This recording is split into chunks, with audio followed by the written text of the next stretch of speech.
Hi friends, welcome to மலர் வனம். எப்போ பார்த்தாலும் பேக் டோரே பால்கனி டோரே கழட்டி ஓப்பன் பண்ணி காட்டிகிட்டு இருக்கேன். ஸோ இந்த தடவை கொஞ்சம் ஃப்ரண்ட்டு டோரை காட்டலாம் அப்படின்னு சொல்லிட்டு தாங்க. குட் மார்னிங் எல்லாருக்குமே. இப்போ காலையில் டைம் பார்த்தீங்க அப்படின்னா கரெக்டாக 6 o'clock ஆகுது. ஸோ எழுந்திரிச்சாச்சு. நைட்டு கொஞ்சம் மாவு ஊற வச்சுட்டு படுத்திருந்தேன். ஸோ அதை இப்போ அரைக்கணும். எவ்வளோ அளவு ஊற வச்சுருந்தேன் அப்படின்றத பார்க்கலாம். ஸோ மார்னிங் வியூ இப்படி தாங்க இருக்குது. அருமையாக இருக்குது வெதரு. ஸோ இப்போ போயிட்டு கம்ப்யூட்டர் ஸ்கூல் அனுப்பிட்டு நம்ம அடுத்தடுத்த வேலைகள் பார்க்கலாம். ஃபஸ்ட்டு பார்த்திங்க அப்படின்னா நைட்டு ஊற வச்சுருந்த அரிசி ராகி 2 கப் எடுத்துக்கோங்க. ராகி இங்கே நான் எங்கள் கடையிலையுமே நான் பார்த்தது கிடையாது. இது ஊர்லேருந்து எடுத்துகிட்டு வந்தது தான். ஸோ இப்போ 1.5 கப் ராகிக்கு நான் ப்ரௌன் ரைஸ் எடுத்துருக்கிறேன். பார்த்தீங்க அப்படின்னா நீங்கள் நார்மல் இட்லி ரைஸ் கூட போட்டுக்கலாம். நான் ப்ரௌன் ரைஸ் எடுத்துருக்கிறேன். 1 கப் ப்ரௌன் ரைஸு, 3/4 கப்புலேருந்து 1/2 கப்லனா உளுந்து. ஸோ இந்த ரேஷியோ தான். ஸோ இப்போ இது நைட்டே ஊற வச்சாச்சு. கொஞ்சம் வெந்தயமும் சேர்த்துக்கலாம்.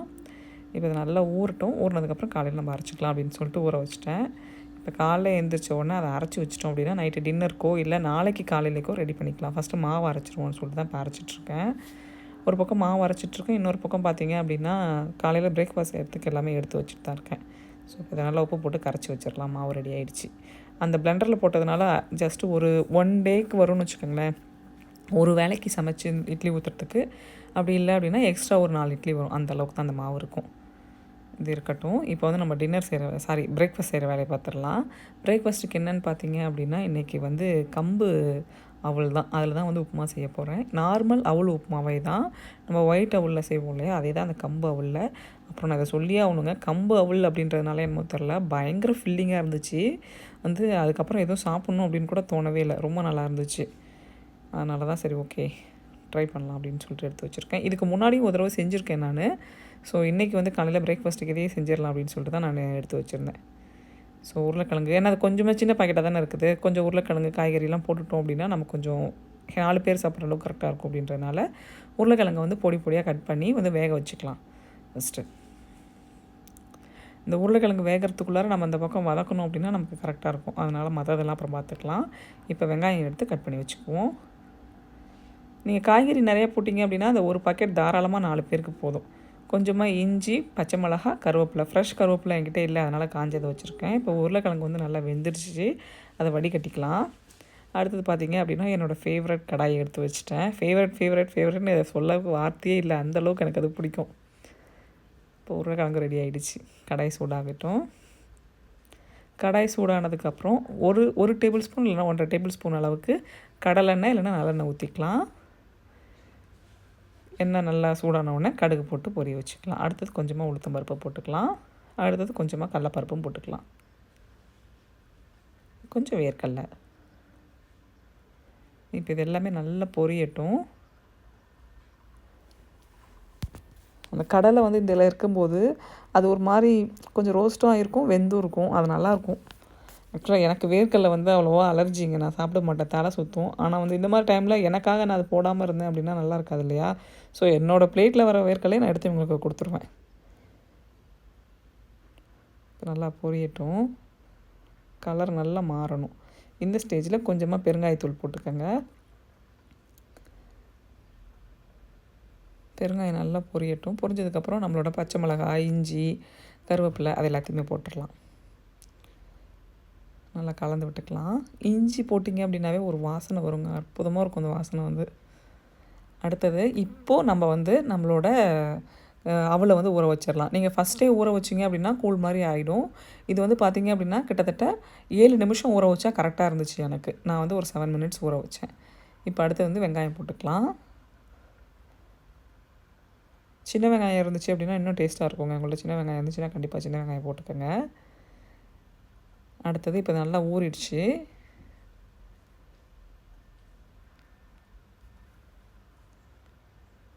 உப்பு போட்டுக்கலாம். உப்பு நம்மளோட உருளைக்கிழங்குக்கும் ப்ளஸ் அந்த காரத்துக்கு தகுந்த மாதிரி போட்டுக்கிட்டிங்க அப்படின்னா கரெக்டாக இருக்கும். கொஞ்சமாக மஞ்சத்தூள் ஆப்ஷனல் தான். பட் எனக்கு அந்த மஞ்சத்தூள் வாசனை பிடிக்கும் இந்த மாதிரி இதில் இருக்கிறது. அதனால் நான் மஞ்சத்தூள் போட்டிருக்கேன். இப்போ நம்ம வேக வச்ச உருளைக்கிழங்கை போட்டு கிளறி விட்டுடலாம். உருளைக்கிழங்கு பார்த்தீங்க அப்படின்னா வெந்திருக்கணும், ஆனால் வந்து குழையக்கூடாது, அந்த மாதிரி இருக்கணும். ஸோ இப்போ இந்த டைமில் அடுத்து நம்ம சேர்க்க வேண்டியது நம்மளோட கம்பு அவல், அதையும் போட்டுடலாம். நல்லா ஊறிடுச்சு.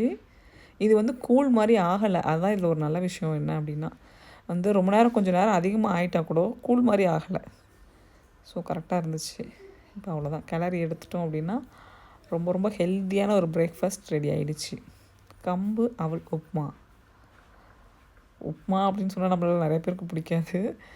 பட்டு கம்பு அவல் அதில் செஞ்ச பிரேக்ஃபாஸ்ட் அப்படின்னு சொல்லிக்க வேண்டியதான். பேரில் தான் இருக்குது, டேஸ்ட்டில் இருக்குது அப்படின்னு தெரில. ஸோ இப்போ இந்த டைமில் செக் பண்ணிக்கோங்க, உப்பு காரம் எல்லாமே எனக்கு கரெக்டாக இருந்துச்சு. அதனால் நான் எதுவும் பெருசாக பண்ணலை. ஸோ இப்போ இது ரெடி ஆயிடுச்சு. ஸோ நம்மளோட மார்னிங் பிரேக்ஃபாஸ்ட் ரெடி ஆகிடுச்சிங்க. ரொம்ப ஃபில்லிங்காக இருக்கும். நீங்கள் வந்து அடுத்து லஞ்சுக்கு சாப்பிட்டிங்கன்னா போதும் அப்படின்ற அளவுக்கு ஃபில்லிங்காக இருக்குங்க. பயங்கர ஹெவியும் கூட, ஹெல்த்தியும் கூட. ஸோ இப்போ நம்மளோட பிரேக்ஃபாஸ்ட் முடிஞ்சிருச்சு. அடுத்தது பிரேக்ஃபாஸ்ட் முடிச்சுட்டு கபிலன் வந்து ஸ்கூல் கிளம்புனதுக்கப்புறம் ஜஸ்ட்டு சும்மா ஒரு வாக் போகலாம் அப்படின்னு சொல்லிட்டு கிளம்பணும். ஸோ வாக் போகும்போது பார்க்கலாம். அடுத்தது பார்த்திங்க அப்படின்னா வாக்கிங் கிளம்பி வந்தாச்சு. வாக்கிங் வந்து தனியாக வர்றது உண்மையாலுமே ரொம்ப ஹாப்பியான ஒரு இது தான். ஸோ இன்றைக்கி வந்து டைம் பார்த்திங்க அப்படின்னா இப்போ 7:30 ஆகுது. அடுத்து பார்த்திங்க அப்படின்னா வீட்டில் வந்து பிரிண்டர் ரிப்பேர் ஆகிடுச்சுங்க. புது பிரிண்டர் வாங்கணும். ஸோ இப்போதைக்கு உடனே வாங்க வேண்டாம்னு சொல்லிட்டு எமர்ஜென்சிக்கு ஒரு இது பிரிண்ட் அவுட் எடுக்கணும். அதுக்காக இப்போ வந்து ஃபெடெக்ஸ்க்கு வந்திருக்கோங்க. இங்கே வந்து சரி பிரிண்ட் எடுத்துகிட்டு போகலாம் அப்படின்னு சொல்லிட்டு அவர் வந்து இப்போ நான் இதுதான் ஃபஸ்ட் டைம் ஃபெடெக்ஸ் வர்றது.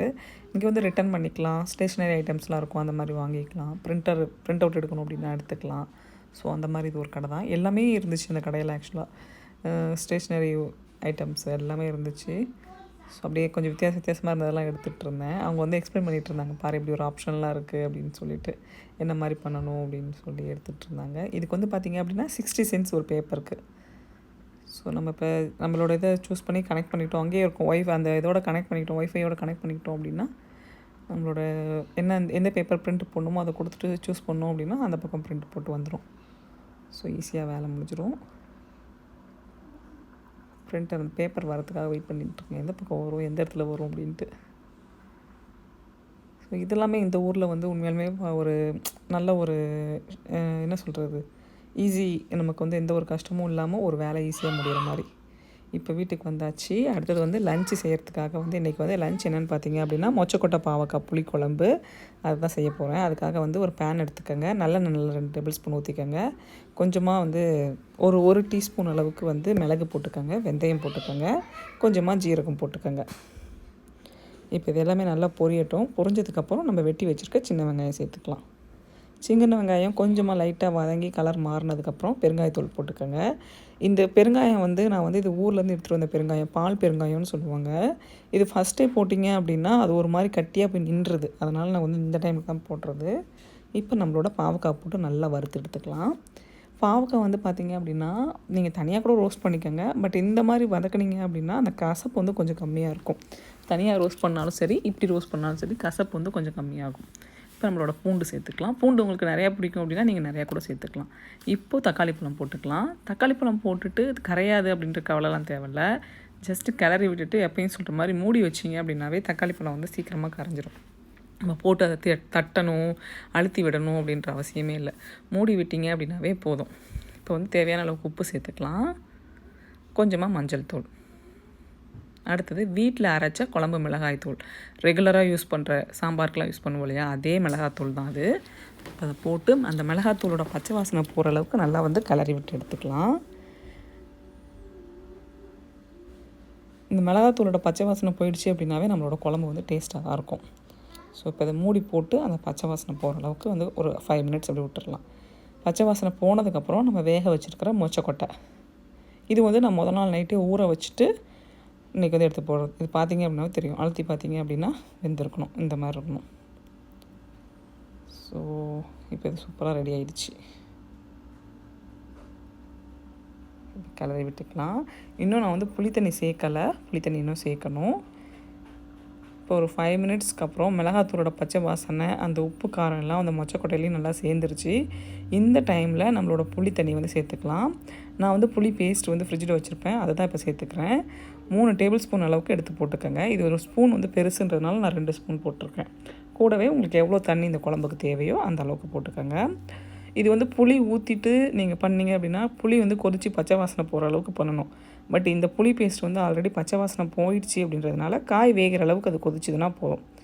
நல்லா கொதிச்சதுக்கப்புறம் தேங்காய் பால் கம்ப்ளீட் ஆப்ஷனல் தாங்க. உங்களுக்கு வேணும்னா போட்டுக்கோங்க, இல்லைன்னா தேவையில்ல. எனக்கு வந்து வீட்டில் அது ஆக்சுவலாக நான் ஊருக்கு போகிறேன் அப்படின்றதுனால அதை காலி பண்ணணும் அப்படின்றதுக்காக இருந்ததை எடுத்து ஊற்றிட்டேன். ஸோ கொதிச்சு முடிச்சிருச்சு அப்படின்னா நம்மளோட சூப்பரான பாவக்காய் மொச்சக்கொட்டை புளிக்குழம்பு இல்லாட்டி காரக்குழம்பு எப்படி வேணாலும் சொல்லிக்கலாம், ரெடி ஆகிடுச்சு. ஸோ கொஞ்சம் கூட கசப்பே இருக்காதுங்க, ஆல்ரெடி நீங்கள் நல்லா வதக்கிட்டீங்கன்றதுனால. இந்த ஸ்டேஜில் நம்மளோட குட்டி குட்டி கருவேப்பிலை கொத்தமல்லி தூவி இறக்கிடலாம். அவ்வளோதான், குழம்பு ரெடி. அடுத்தது முட்டைக்கோஸ் பொரியலுக்கு கடன்னு எல்லாத்தையும் எடுத்து போட்டுட்ருக்கேன். ஏன்னா சட்டி நல்லா காஞ்சிருச்சு. அடுத்து கருவேப்பிலை பச்சை மிளகா எல்லாம் போட்டாச்சு, எல்லாம் பொரியட்டும்.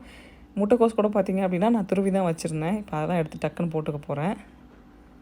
ஸோ கடன்னு போட்டு கிளறி எடுத்தோன்னா முட்டைக்கோஸ் பொரியல் ரொம்ப ரொம்ப ஈஸி, டக்குன்னு செஞ்சு முடிச்சிடலாங்க.